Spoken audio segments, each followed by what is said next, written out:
这几天出现了现象级的怪事。据西方媒体报道，在美国，中国的小红书的下载量竟然荣登榜首。为了抗议美国政府暴力关闭或者说抢走 TikTok， 愤怒的美国 TikTok 网民纷纷投奔小红书，而且他们自称为 TikTok 难民。一时间，中美两国网民在中文界面的小红书上无缝交流，有点全世界大团结的景象。这难道不是我们人类的终极目标吗？没有战争，没有冲突，大家好好交流，多交朋友，这正是中国人的理念。由于美国政府的强盗操作，反而这些美国网民数字走线到中国，当数字难民了，挺讽刺的，对不对？就是不知道这些数字走线中国小红书的难民会不会被美方以通共的帽子被秋后算账。按该国政府的做法是极有可能的。德语媒体对大批 TikTok 难民投奔中国小红书的现象也进行了报道，但很遗憾，是基于意识形态的报道方式，继续洗脑麻痹他们自己的人民。比如把小红书说成是毛主席语录，真是笑死人了。我们来看看德语媒体如何报道吧。先看奥地利标准报的报道：毛主席语录小红书 TikTok 被禁，美国用户转用更有问题的中国应用程序。美国对 TikTok 的禁令促使用户使用一款名称中带有毛主席语录的应用程序，还被指责小红书存在间谍活动和审查机制。配图说明，中国小红书公司员工这款应用在美国出乎意料地受到欢迎。立法者与互联网之间的较量通常以互联网获胜而告终，即使世界各国政府的说法恰恰相反，禁令总能被规避，封锁总能被骗过，而法规往往滞后于实际发展。美国即将颁布的 TikTok 禁令也是如此。这一最新进展甚至可能作为一个特别的讽刺载入科技史。美国政府禁用一款中国应用程序的想法，现在正驱使美国用户纷纷投入同样来自中国的替代品的怀抱，而这款替代品在很多情况下甚至比 TikTok 本身更有问题。小红书，众所周知，目前有迹象表明 TikTok 将在美国被禁用。下周日，这款视频应用将从谷歌和苹果应用商店中消失。尽管有传言称埃隆·马斯克可能会收购 TikTok 在美国的分公司，但这些传言已被该公司否认。在结束前一周，美国的 TikTok 用户正四处寻找替代品，结果在一个中国应用程序中找到了。这款应用程序实际上叫小红书，这显然是在影射文化大革命时期的毛泽东圣经。德国之士补充，这里指毛主席语录。当时有数百万人在这场革命中丧生。自本周一以来，它一直占据美国苹果商店下载排行榜的榜首。该应用目前拥有3亿活跃用户，通常被描述为 Pinterest 与 Instagram 和 TikTok 的混合体。不过，购物功能是该应用的核心。不过，小红书并不新，该应用早在2013年就已推出，并引起了科技投资者的兴趣。他们提供了9.17亿美元的启动资金，现在该应用的估值已达140亿美元。然而，来自美国市场的突然兴趣却令人惊讶，因为母公司迄今为止几乎没有在中国以外的市场开展业务。该应用的默认安装语言是普通话，用户必须先在设置中将语言改为英语。对中国 Instagram 的大规模批评。这款应用是一个为女性旅行者提供购物推荐的平台，但它很快发展成为一个完整的电子商务平台。中国富有的女性用户可以在这里订购国外产品，用户数量迅速增长。2017年，小红书成为中国最受欢迎的购物应用。2018年，腾讯和阿里巴巴还投资了3亿美元。这款应用成为 Instagram 的替代品，但在很长一段时间内都在为缺乏男性用户而挣扎。据彭博社报道，由于必要的网络安全审查，在美国的 IPO 失败了。德国知识点评，这一段至少有2点错误。第一，富有的女性采用这款软件。我的天哪，小红书有3亿活跃用户，按这家媒体的逻辑，这3亿中国人都是富人了。第二，该报道说小红书是最受欢迎的购物应用，这也是胡扯吧？难道淘宝、抖音还有拼多多都不如小红书吗？我们继续往下。当时90%的用户是女性，因此他们很快就不得不采取广告手段来吸引男性受众。为此，他们打出了“美女尽在小红书免费看”等等笨拙的广告语。该应用还被批评为宣传不切实际的美丽理想，助长社会嫉妒和鼓励一次性消费。使用条款甚至要求富裕的网红不要向不太富裕的人群过度炫耀。TikTok 不会立即消失，小红书是否会永久被美国网民禁驻，尚存疑问。TikTok 的未来也暂时悬而未决。美国最高法院预计将在本周末就该应用能否继续在美国运营做出裁决，除非它脱离母公司或被出售。目前，所有迹象都表明，该应用程序将于下周日在美国被禁。即将上任的特朗普政府已经试图推迟这一决定。根据最新的报道 ，TikTok 本身正准备在截止日期前在美国关闭。此前，许多用户都希望该应用程序能继续运行，只是新的下载和更新被阻止。但据 The Information 报道，情况并非如此。顺便提一下 ，TikTok 禁令是在唐纳德·特朗普就任期第2个美国总统任期的前一天生效。特朗普在第1任期内就曾想出台 TikTok 禁令，后来他改变了主意，试图推翻禁令。不过，看起来特朗普很可能因为最后期限而失败。史上最有趣的反转 ，TikTok 现在充斥着用户在小红书上发布的体验内容。不出所料，目前大部分内容都是关于 TikTok 禁令的。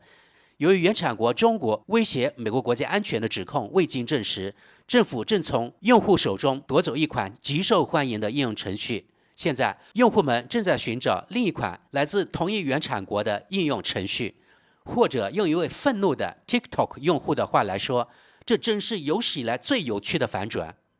小红书受到中国政府的审查，出于国家安全考虑，台湾政府工作人员被禁止使用该应用，就像美国的 TikTok 一样。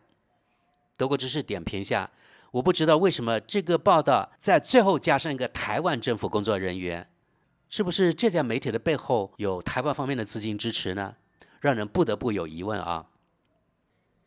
接着我们看看德国商报的报道，小红书，美国 TikTok 用户测试中国替代方案，下周起美国人可能无法再使用 TikTok。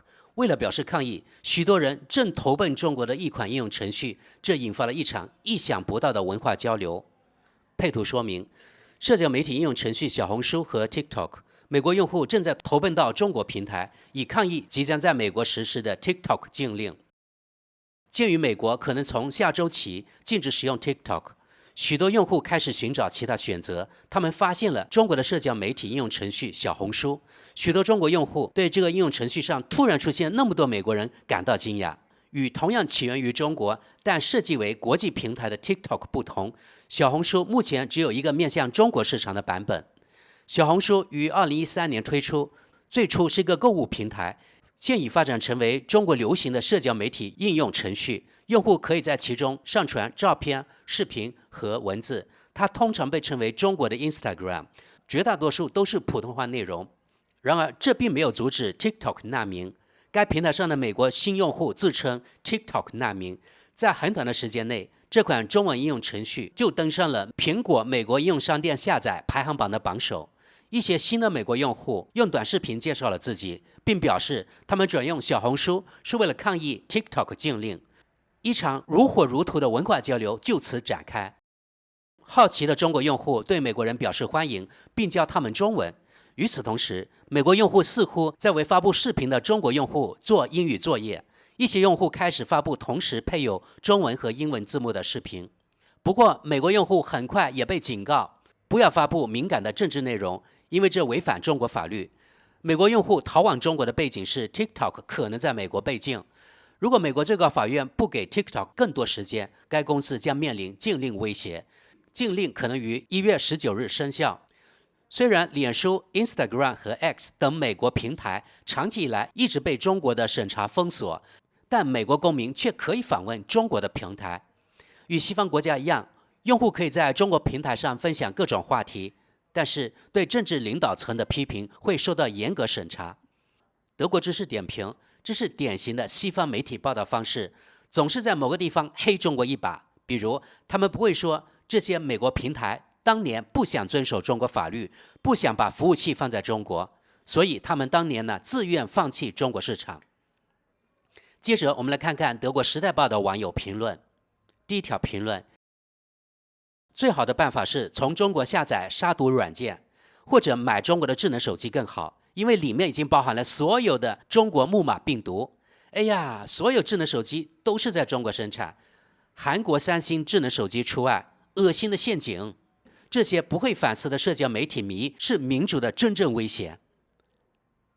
下条评论：文章中提到美国的 TikTok 用户投奔到新的中国平台，然后这位网友说，不知何故 TikTok 用户似乎并没有意识到这是怎么回事，他们似乎想用一个魔鬼赶走另一个魔鬼。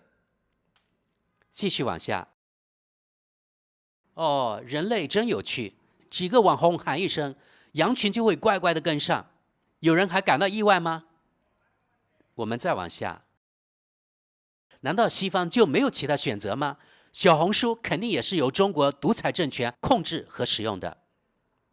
下条评论：欧盟还试图阻止美国服务公司和企业窃取 SM 数据，并迫使他们将数据保存在欧盟境内。据我所知，这并没有凑效。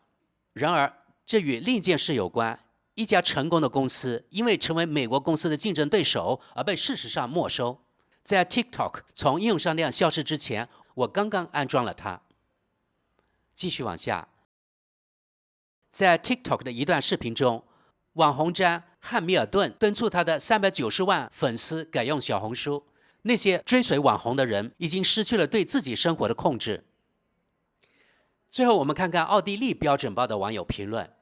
第一条评论：资本主义吃掉自己的孩子。下条评论：人们已经愚蠢到令人难以置信的地步了。继续往下，报道说这是史上最有趣的转折。然后这位网友说，如此滑稽，以至于即使是轻量版，也能让一个名不经传的俄罗斯法西斯分子，仅凭克里姆林宫的一点小钱，就赢得罗马尼亚总统大选。告别民主，社交媒体让它成为可能。继续往下，我们需要一款欧盟的软件，欧盟 Talk， 监管得当，广告收入可以作为一种税收来征收，并得到很好的利用。继续往下，为什么近7.5亿欧洲人中没有人开发出有用的社交网络？一个人人都能自己决定想看什么的网络，一个可以停用脸书、短视频等令人上瘾的东西，但仍然可以浏览朋友帖子的网络，一个能够有效抵制假信息和仇恨的网络。下条评论：上瘾的人自己去找药，无论是在 TikTok、小红书还是其他任何地方。继续往下，哈哈哈哈！对不起啊，我笑不是因为 TikTok 的禁令被规避了，我笑是因为愚蠢到了无以复加的地步。真的，许多用户似乎根本不在乎他们使用的是什么，也不在乎这种无稽之谈的沉迷会带来什么后果，即使第一眼或第二眼看不到。TikTok 上85%的内容都是毫无用处的无脑内容。我每天都会从孩子们的肩膀上看到这些内容，感到非常惊讶。很多内容都很有问题，让我对创造之冠产生了怀疑。现在有一款更有问题的应用程序正在使用，也就是小红书。这与我的上述担忧不谋而合。我们再往下，由于目前的 TikTok 案例并非基于一项法律，该法律仅规定我们禁止 TikTok， 因为可以认为应用程序小红书也将被禁止。如果一个社交媒体平台由中国、俄罗斯、伊朗或朝鲜的公司拥有超过20%的股份，并且拥有超过一定数量的用户，那就可以根据法律予以取缔。美国最高法院目前审理的案子只是首次适用该法的试验案例。下条评论：小红书出于好奇，我下载并测试了这款应用程序，视频质量比 TikTok 好，教育性内容更多，无意义的东西更少。但问题是，该应用主要是中文版，也有很多美国人在那里几乎是自娱自乐。最后，我据说停用了账户并删除了该应用。我一般不需要这样的平台，现在我知道它的存在就足够了。继续往下，小红书是一款分享旅行、购物、探险等经历的应用程序。当我需要一些外出的点子时，我就会在小红书上搜索。TikTok 是一个短视频平台，基本上它们是两个截然不同的应用程序。继续往下，在这个问题上 TikTok 实在是太搞笑了。一方面是美国老奥，他们笑称自己现在是 TikTok 难民；另一方面，中国间谍感谢近年来的合作，并配以无数的幽默的表情包。下条评论：年轻人只是觉得被冒犯了。我认为，在掠夺性资本主义的美国，数据被无耻的收集，用户权利被践踏，这是显而易见的。对于普通用户来说，在这样的应用程序中，美国或中国收集数据并无区别。然而，美国或多或少都在笨拙地试图向他们发号施令，告诉他们谁应该收集他们的数据，谁不应该收集他们的数据。再加上美国对政治权力的无耻利用，见推特，现在是脸书和 Insta， 以及由于右派的仇恨和政治工具化，这些平台上的语气越来越严厉，这对年轻人来说根本没有吸引力。于是他们转而使用下一个中国应用程序以示抗议。我们看最后一条评论：如果这些热衷于转换的人也能加入欧洲平台，那将是一件有趣的事。欧洲没有这样的平台，因为操作起来太复杂、太昂贵了，这让欧洲的 IT 行业很尴尬。好的，朋友们，今天就此打住吧。让我无语的是，德语媒体竟然把小红书理解为毛主席语录，然后给他们的受众洗脑，造成更大的错误认知。好，就到这里，谢谢大家，我们下期见。